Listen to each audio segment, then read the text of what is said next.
Rita was busy pulling the weeds out of her flower garden when she first heard the cries for help coming from the woods behind the house.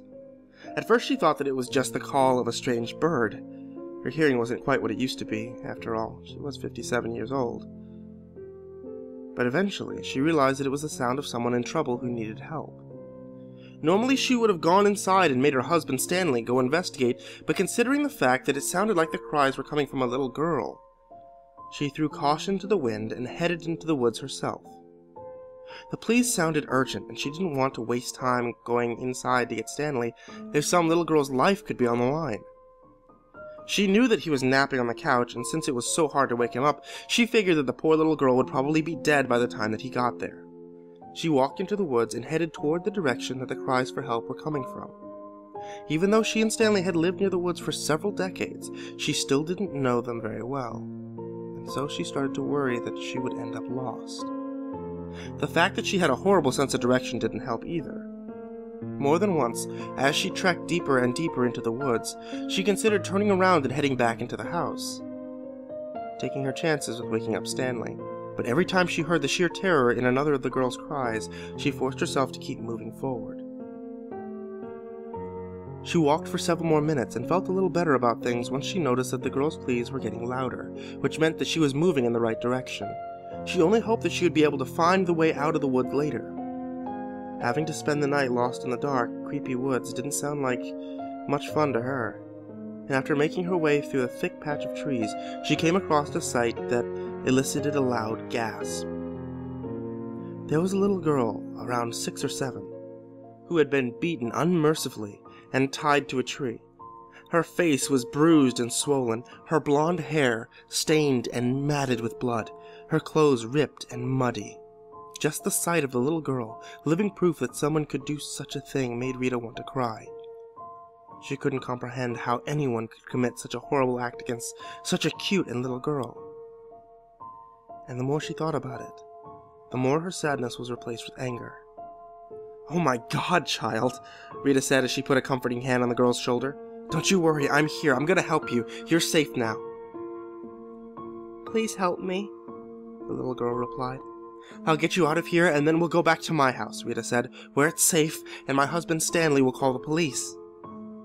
She worked on untying the rope, only vaguely aware that her hands were shaking uncontrollably, making the task more difficult. "Who did this to you?" Rita asked, as she worked on undoing a complicated knot in the rope. "I don't know his name, but he's very mean and scary." "He won't hurt you anymore, I promise." "He left me out here to die. He said that no one would find me and that I'd starve to death," the little girl sobbed. "He was wrong. I found you and I'll take care of you."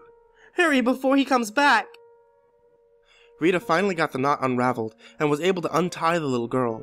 She grabbed her by the hand and led her back towards the house, moving as quickly as possible, but making sure to look back occasionally to make sure the girl's tormentor wasn't chasing after them. There was no sign of another living soul in the woods with them, and Rita prayed that they made it back to the house safely without running into the man responsible for what happened to the little girl. "What's your name, honey?" Rita asked, more for herself than anything else, as the dead silence of the woods was making her a little uneasy and antsy. "Oh, I have a lot of names," the little girl giggled. "What do you mean?" "Different people call me different things."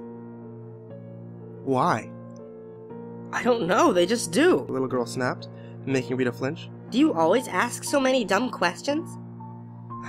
"Not usually," Rita mumbled, taken aback by the girl's nasty comment, but telling herself that she was probably just in shock after her ordeal and wasn't aware of what she was actually saying.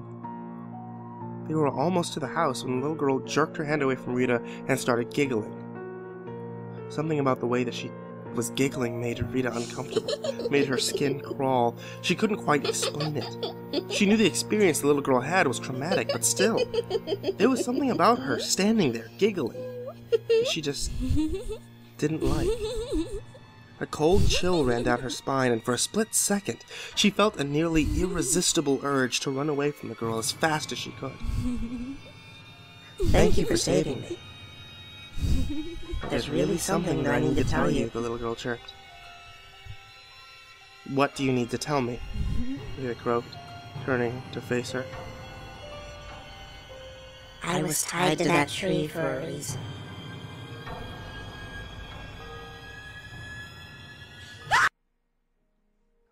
Half an hour later, a man was taking a walk in the same neighborhood.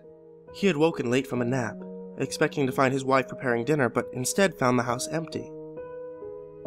A cursory inspection of his yard revealed that she was not in their garden either, or on their property at all.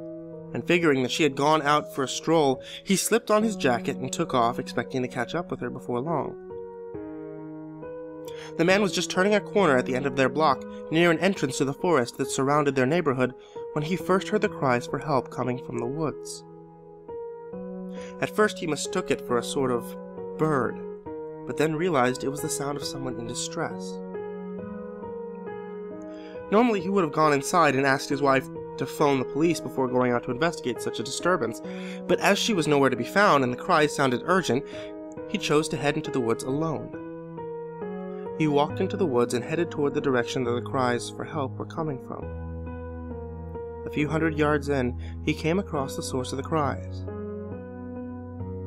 A little girl, tied to a tree, soaked in blood from head to toe. As he approached, the little girl lifted her head weakly, asking, Who are you?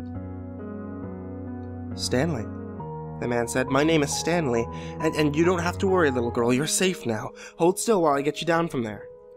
Stanley wasn't exactly sure, but he thought he saw the little girl's lips part into something like a grin. Her teeth showed when she smiled, though they were obscured by the blood in her mouth. He smiled widely as he undid the knot in the rope. Stanley's wife would be so proud of him when she got home, to know that he'd helped save someone's life. He couldn't wait to tell her.